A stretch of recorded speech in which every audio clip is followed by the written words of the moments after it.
Papa friend here, Bilaan. Okay, she's making dried fish, bulad. Bulad. Okay, nothing artificial here.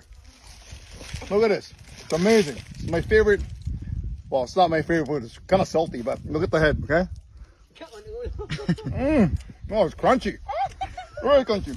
That bulad, and then. I mean, kadaba. Banana. Hard. I think I'm eating all their food. What? Oh, it's delicious.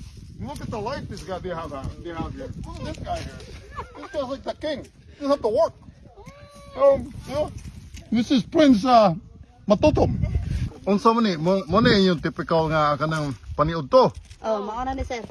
So this is their lunch, typical lunch. May kanon diri ko do. Okay, forget the rice. Okay, Filipinos love rice, but a lot of people I'd rather eat this. Sayang kadawa, and then bulad. Ang say tawag ni is that? Tamban yata. Tamban? Tamban. Oh, it's really good.